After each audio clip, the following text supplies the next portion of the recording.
Thanks for tuning in to As the Tire Turns podcast. Before we dive into this week's episode, I'd like to thank our sponsor, AME International. Tire professionals insist on AME. I'd also like to recognize the AACF. For over 65 years, the Automotive Aftermarket Charitable Foundation has stood by those in the automotive aftermarket industry and their families during life's toughest challenges. Since 1959, with the incredible support of industry partners, AACF has provided vital assistance to individuals and families facing financial hardship due to unforeseen circumstances, such as floods, earthquakes, storms, fires, catastrophic medical conditions, life-changing accidents, devastating fatalities, and more. AACF offers a straightforward application process and a quick turnaround time for those needing support during critical moments. Visit www.aftermarketcharity.org to access the application and learn more about how AACF can assist during times of need. Together, we can make a difference in the lives of our automotive aftermarket family. Support AACF today. And now, As the Tire Turns.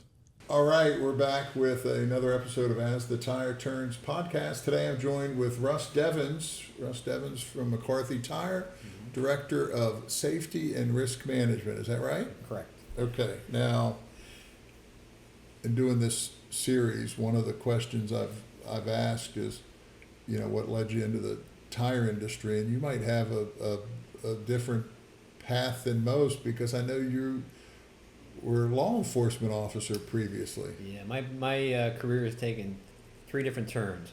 I got out of college and was a police officer for 13 years, and then left law enforcement, went into insurance, got into loss control and doing safety for nationwide insurance, and then ended up at McCarthy Tire in the tire industry.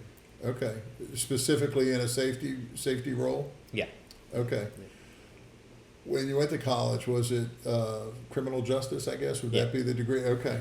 All right. Local in Pennsylvania. Are you a Pennsylvania native? Yeah. I went to college at King's College in Wilkes-Barre, Pennsylvania. Right. Okay. All right. I grew up outside of Pennsylvania. I was literally, it was in Delaware, right? But you started up the exit from I-95, or I guess maybe 495. And about halfway up, it said, "Welcome to Delaware." So we were, stone's throw away from the Pennsylvania border. But the area that you're in is a little bit different. And I just think back to earlier this year, we had a Teams call, I think. And earlier that morning, I was on a different call with someone else in Pennsylvania, and they had said, man, it's like the ground shaking. And I kind of blew it off. I was in Connecticut at the time. And then we actually felt it. There was like rumblings of, earthquake kind of hit the East Coast, right? Not an East Coast thing. And yeah. I remember checking with you, and you didn't feel anything. No. You guys are on what, granite, or what's all the mountain? I mean, you're in the mountains, right? Yeah, so mostly granite. Granite. So, yeah, hard rock there. I mean, that comes shaking, you're in trouble. Yeah. Yeah. So, okay.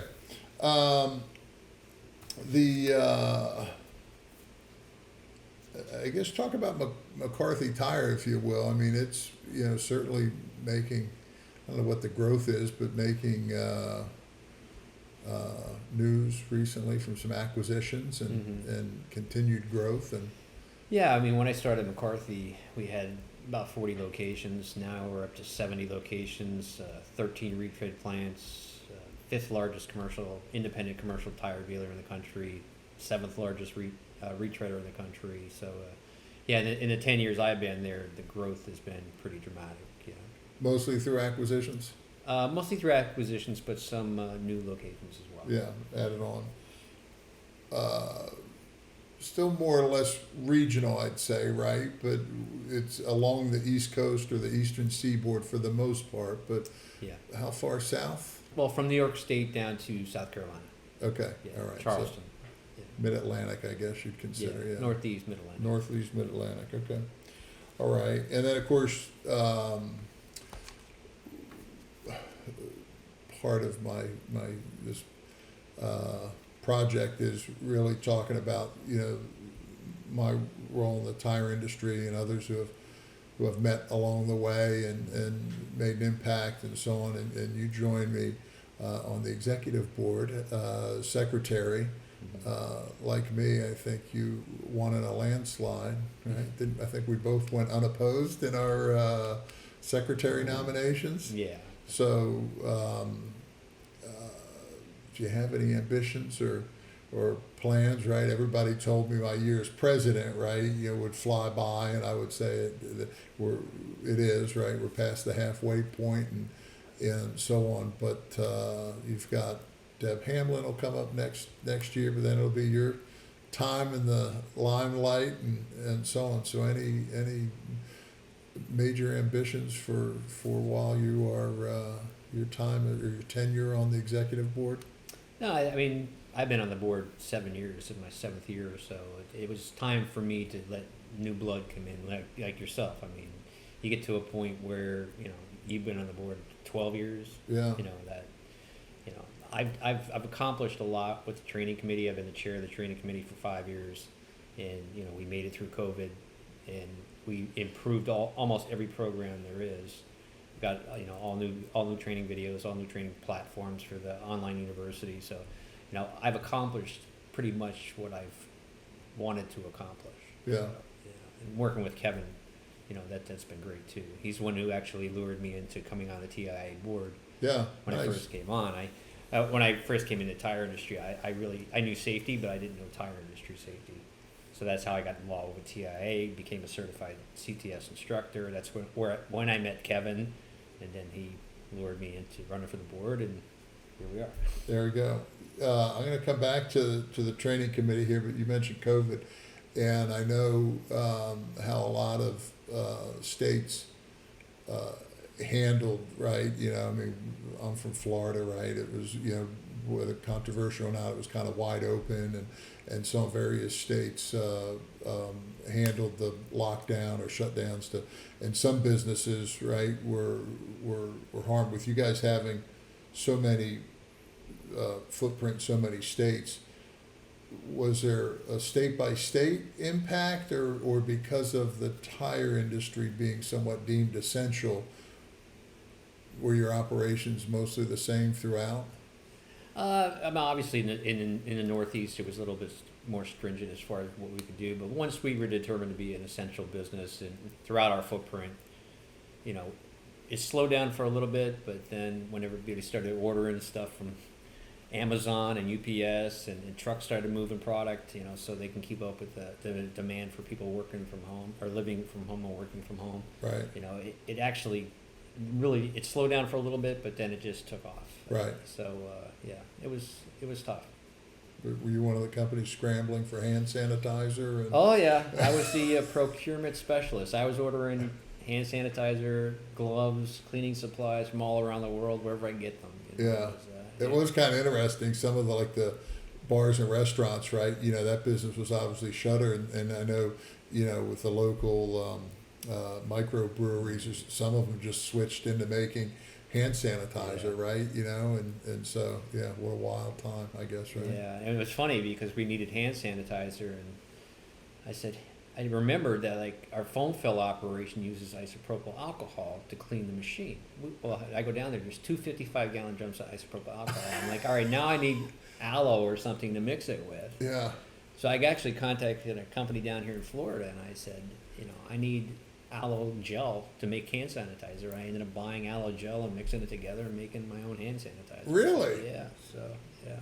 Probably could have transitioned into a whole different business if, at least for a period of time. I remember some of those days. It was, if you could get your hands on something, it was And then we started getting the moonshiners who were making in the Carolinas who are now making hand sanitizers. And some of the scents of that stuff was really interesting. But, it worked. We got through it. So, Russ, you mentioned chairing the training committee, one of the more active, or probably the most active committee on the board. Any particular achievements that during your time? I know it's a team effort, right, from staff and some outside vendors and of course the board, but any achievements that you're proud of in your tenure? Yeah, I think the biggest thing was when I came onto the board, I started learning about the different modules for different offerings that the TIA had, and the biggest thing was a lot of our video and content, whether it be the online university or regular videos, was in analog format that couldn't be easily modified. You would have to basically shoot it all again. In my time, we've upgraded every single training module we have to the digital format. So in the future, we don't have to shoot it all again. If we need to take something out, replace it, if new technology comes up, we can just shoot a little piece of video and plug it in. So it's made the future of the TIA's training a lot easier in the time that I've been here. Anything coming up that you can share without revealing too much that with respect to training in general? Oh, the OTR basic training program for the online university is being upgraded. We shot the majority of the video, and they're going to shoot some video this summer with some larger tires out in Arizona. So yeah, there's on the OTR side, there's still going to be a lot more improvements going forward in the near future. Is there any one particular incident that drove you to safety, or something that sticks out in your path with respect to? No, I think like my entire career. I mean, it's just been obviously when I was a police officer, my willingness to help people, and then then I rolled into insurance, and I'm still helping people, and then ultimately my goal when it came to safety at McCarthy, and then the TIA and the safety leadership group, which is an offshoot of my time with the TIA, that it's just helping not only the teammates and customers and the folks who deal with McCarthy Tire, but the industry as a whole. Helping out other safety directors in the tire industry, and I'm sure you'll ask me about the safety summit, but we'll. I do have that down. I did want to ask. This is really just more of a personal question. I know with safety leaders, right? There's a couple of safety groups a couple of tire groups that appear on social media, and as a safety director, sometimes you may cringe at what gets posted, right? You're probably always wondering, like, okay, hey, things live forever, right? So I'm sure a lot of companies have policies and so on. But personally, do you use social media much? Are you a fan of? I've got daughters, right? And as they were coming up, so I don't spend a tremendous amount of time on anything, but I'm probably on every single social media platform, maybe except Pinterest. There's only a few that I am on, but I do follow the Facebook tire industry related sites, and I don't, I look at them to make sure people are doing things right, and when they're not doing things wrong, when I first started looking at it, it offended me, and I wanted to say something, but I didn't. Yeah. But now, I mean, when I came on the board, we were happy that we had trained the 100,000th person in all the different segments. So we had trained 100,000. So now we're over 250,000. Yeah. In less than 10 years. Right. In less than 7 years, we basically. So now the technicians, they police themselves. They'll be like, hey, you might want to use a jack stand. You might want to use a standoff inflator. Yeah. So they're policing themselves, they're looking out for their peers. So, that's the good part of it. Yeah, I would agree. There's a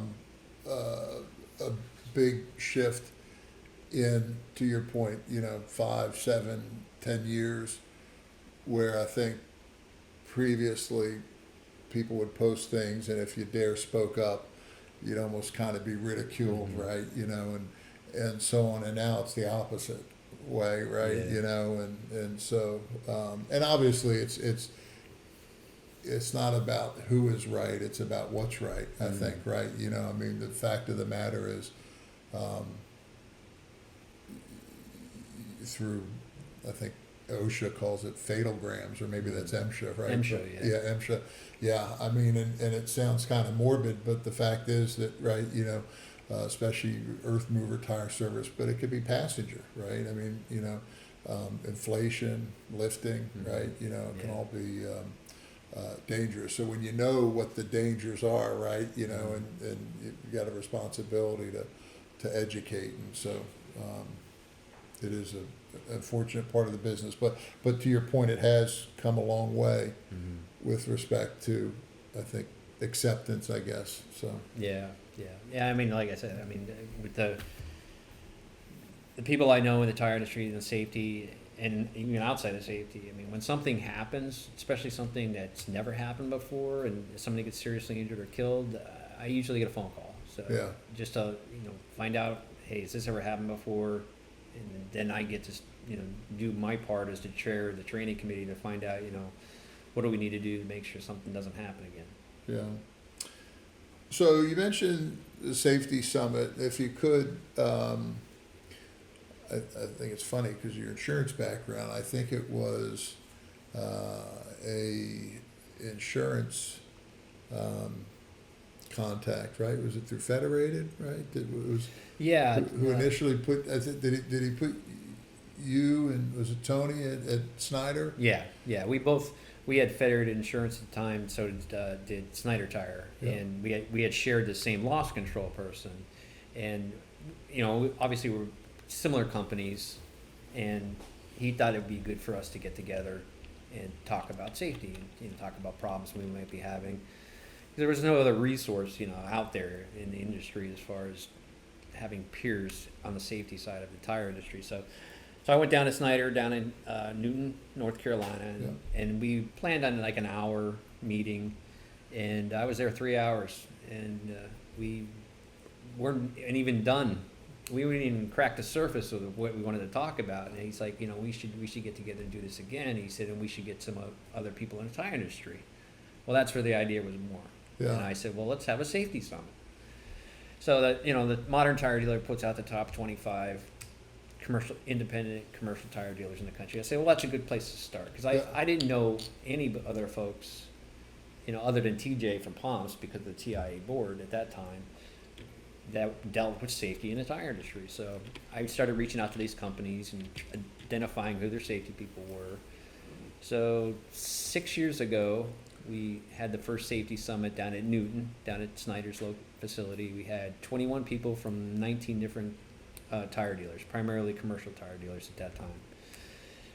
This past year was the 5th. We should have been the 6th, but COVID, we had to cancel a year. So we're going to have another one actually this year down in Nashville. But it has grown to 57 individuals from 37 different tire dealers, and that's retail, commercial, OTR, tire manufacturers. So it's grown tremendously. Yeah. Yeah. And the impressive part to me, I've been fortunate to have spoken 1 year and been invited back, but it's that I want to make sure I get this right. There's no competition in safety. Is that right? Yeah. That's a theme that Tony and I came up with early. Somebody had interviewed us together, and basically we both said there's no competition when it comes to safety. I mean, Snyder Tire and McCarthy are competitors, and the majority of the people in a room with me are competitors. Right. On the business side of the tire industry, but when it comes to safety, we all deal with the same issues, and we can use each other as resources. Why reinvent the wheel? Right. If somebody needs something, we have an email distribution list, and if somebody has a question, they just shoot out an email to the entire group. Somebody knows the answer. If none of us know the answer, we know somebody knows the answer. So yeah, it can be a lonely job. My experience, right? Sometimes you'll have I don't say it's that push pull, but companies, right? Well, depending on if safety is a true part of their culture or not. Some companies will say, well, we have to do this, but then it ultimately impacts the bottom line, and so it's really impressive to see to your point, have people who are competitors come together and share openly and for the really the workers, right, for the better of the industry and for people getting together. And so to your point, it's not strictly commercial. You've got some retail dealers that are there, and we actually just picked up a wholesale tire dealer too. So I mean, we're doing everything: wholesale, retail, manufacturing, commercial, OTR. And the format is, right, because it is, there's going to be one coming up again in September. I think this episode will air probably in late July or so. But it's, I think the criteria is you have to be a member of tire industry, right? But it's really put on by you and a handful of other people, right? There is no,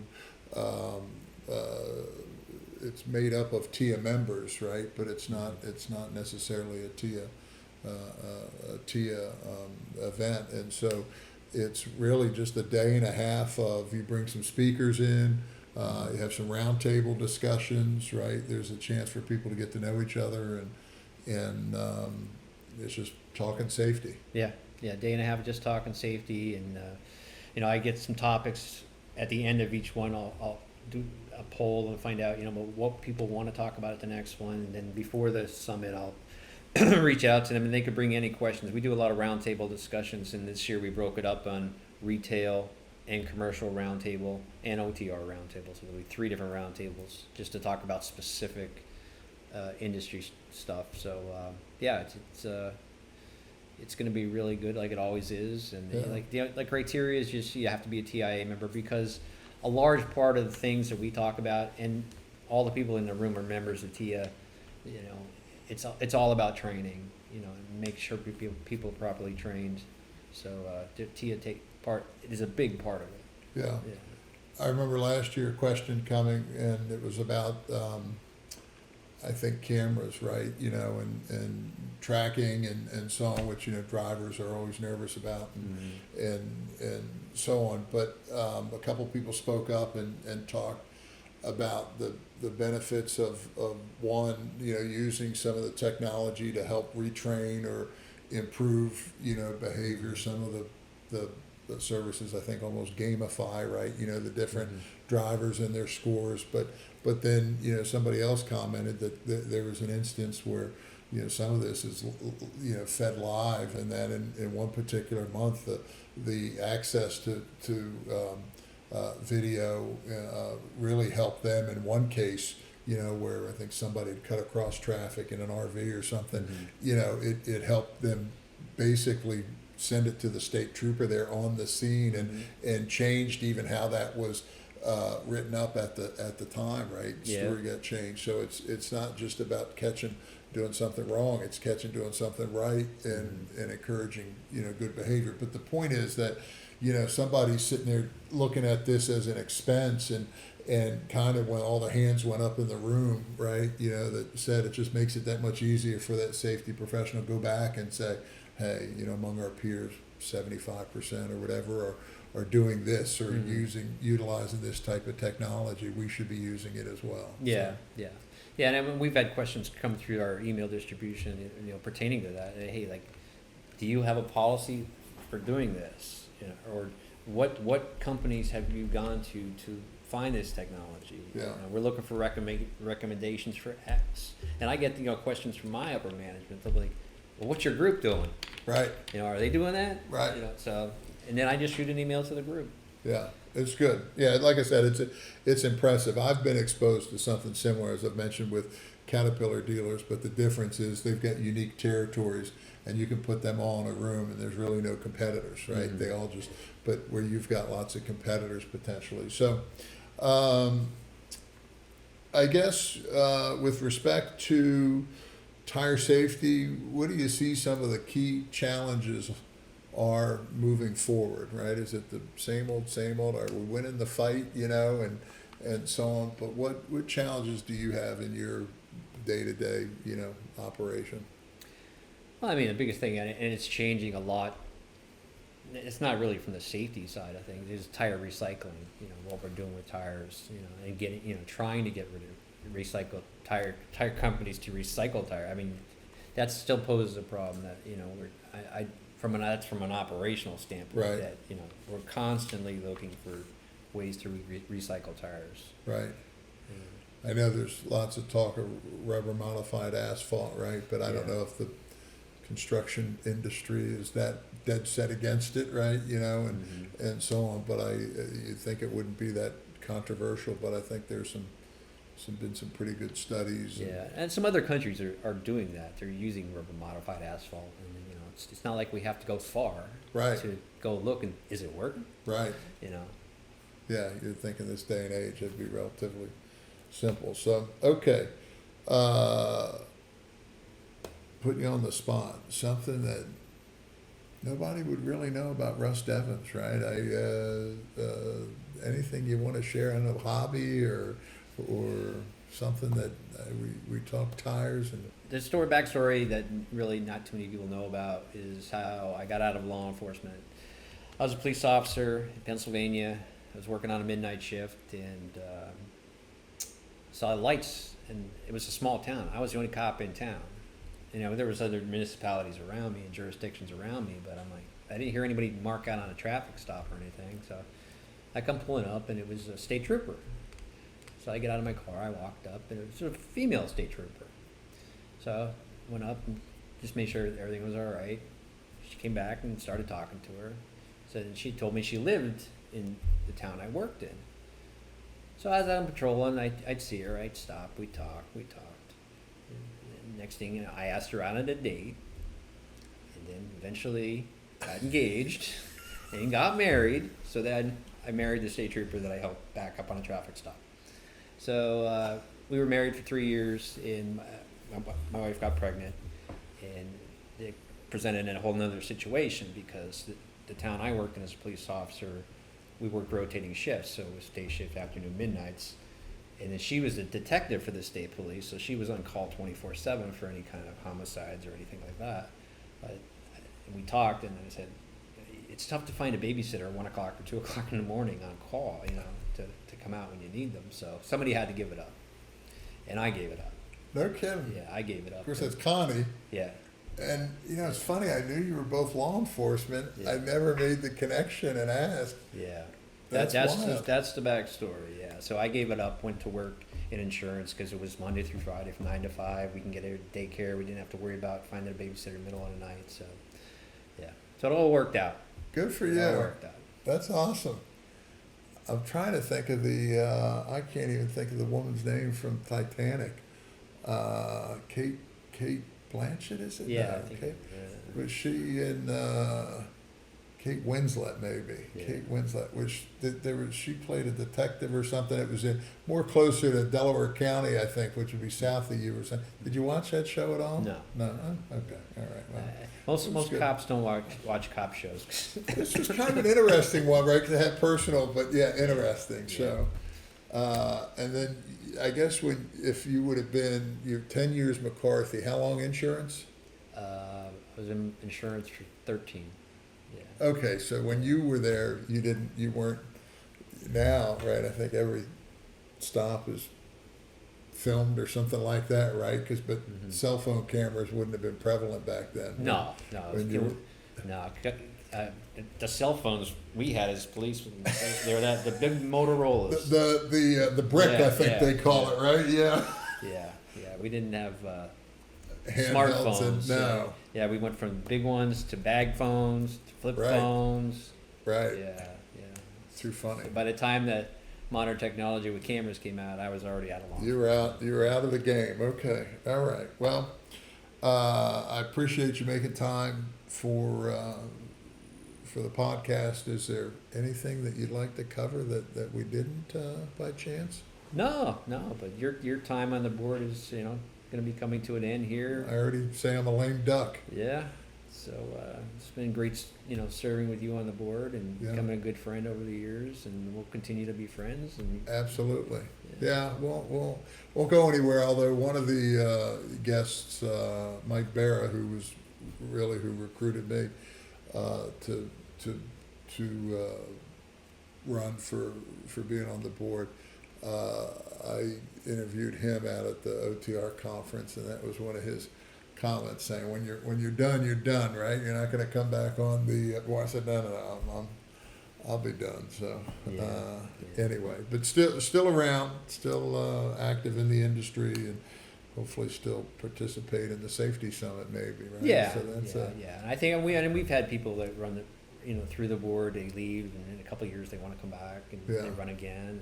And, yeah. with me, with my involvement in the safety summit, I'll continue to be, involved with the TIA, just not as a board member. Sure, Yeah. sure, absolutely. Well, I really appreciate it, and thanks for sharing the rest of the story on how you got out of law enforcement. There you So appreciate that as well. So, all right, well, join us next time on another episode of As the Tire Turns. Thank you, Keith. Thank you, Russ. Thanks for tuning into this episode of As the Tire Turns. Join us next week when our guest is John Evankovich from Sam's Club Tire and Auto.